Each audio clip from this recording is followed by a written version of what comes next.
Thank you for joining Jennifer Schaus and Associates and our 2019 Webinar Wednesday series. We're coming to you live from downtown Washington, D.C.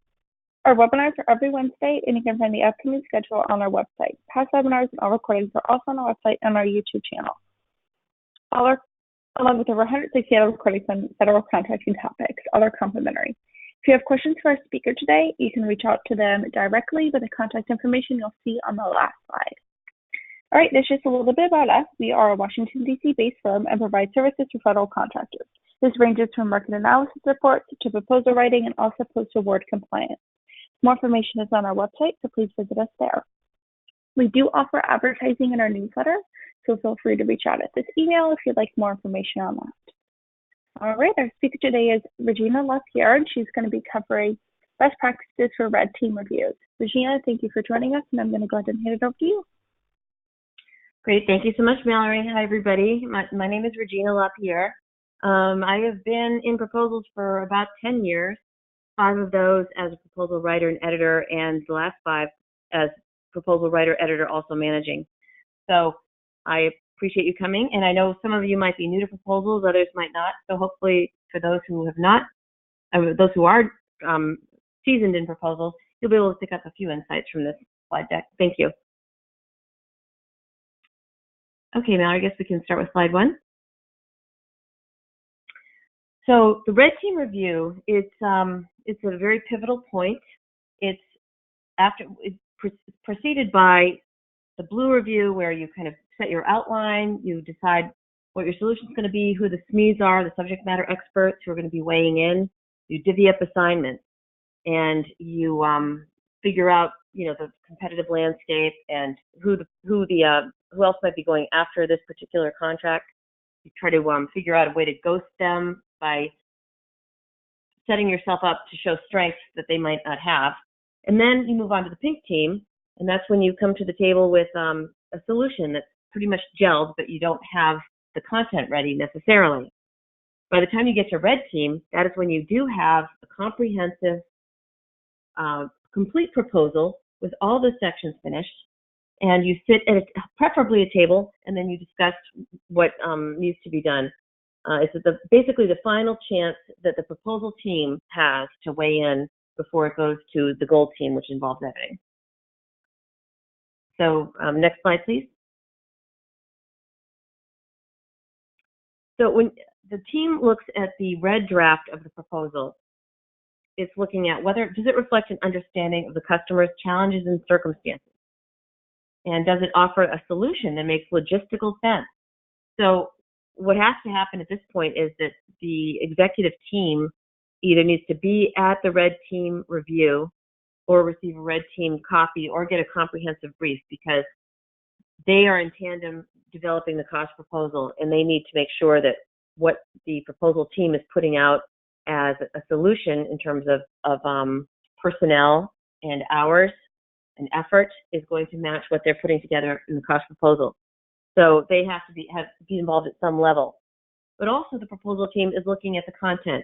Is it well written? Does it address each one of the requirements? Because that's really key at this point. Okay, next slide, please. There are 3 C's that are very commonly bandied about in proposal management, and that is complete, compelling, and compliant. So the proposal team or the review team at this point is looking at the proposal from the standpoint as they're looking at it as the evaluator might be looking at it. Is it addressing all the requirements? Is it telling a compelling story? And is it compliant with what the requirements are requiring? So complete in terms of content, but also compliant in terms of answering the requirements. Next slide, please. So when you look at completion, that means, is the content developed for each section? I mean, no more bullet points. Do you have a narrative for everything? Do you have graphics in place that represent information that might not be best described as a narrative, but would rather be preferably described as a graphic or as a table? Are they in place? Do they accurately depict the information? Have the resumes been finished? I mean, at this point, you've got personnel, key personnel, as well as other personnel should be identified, and their resumes should be finished, or at least near completion? And do they respond adequately to the requirements of the RFP? Also, you have past performances that should be included in the volume. Are they accurately telling a story of where you've supported this type of effort before?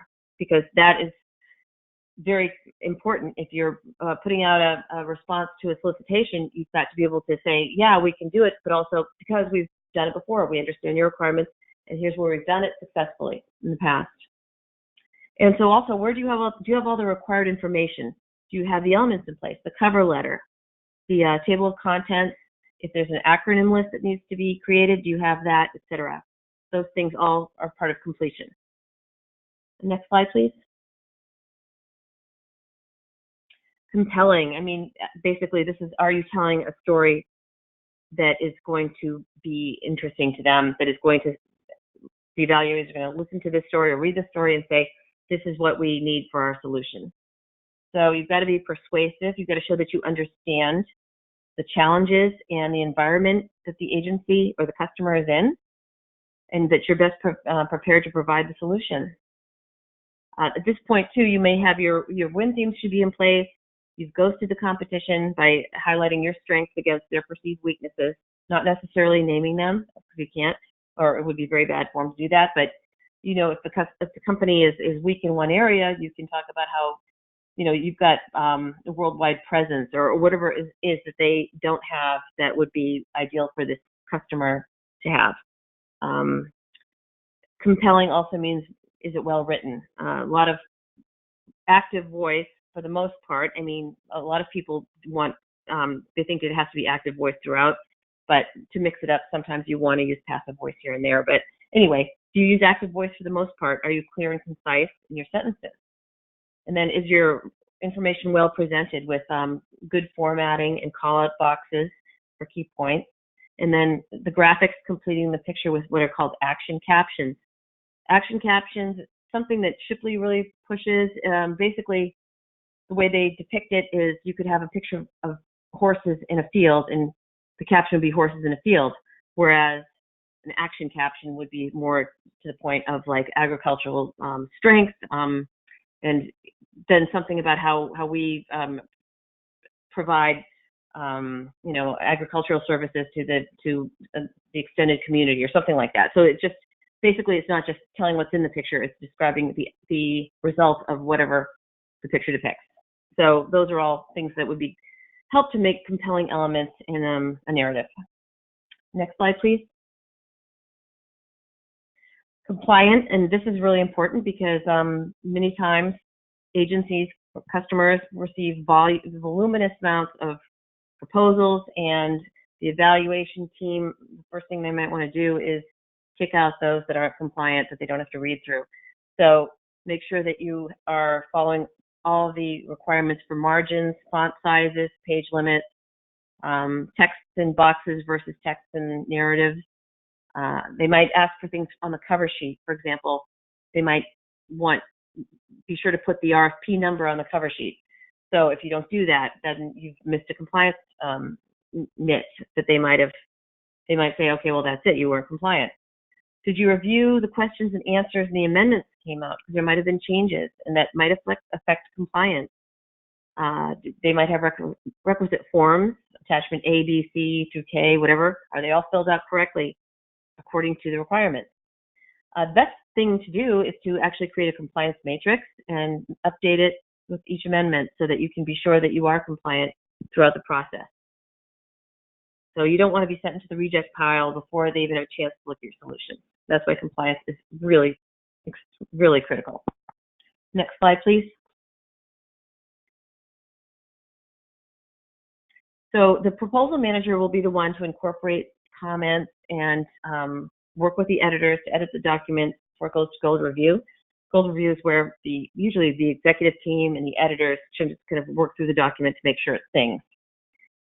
And another thing to consider is that often your red team might be repeated because sometimes these color reviews aren't neat and tidy in terms of when they start and when they stop and then move on to the next one. So you might end up having an early red review, which some people call like a magenta review, or a review, another second read review after the initial read review, just to make sure you're getting the story right, so that you're telling a complete, compelling compliance story. And that being said, I think that this is the last chance for the team to really review the proposal before it goes off to the executives and the editors. And it's very important to just look at that compliance matrix, look at the evaluation factors, make sure that you're answering all of the requirements set out in Section L, and make a master compliance checklist to make sure that you've answered everything in terms of compliance. And so thank you very much. I think that's it. I think that's the last slide. Mallory? Yeah, thank you so much, Regina, for joining us today. If you have any questions, you can reach out to her at the email or phone number shown on your screen. And thank you. This concludes the webinar. Okay, thanks, everyone.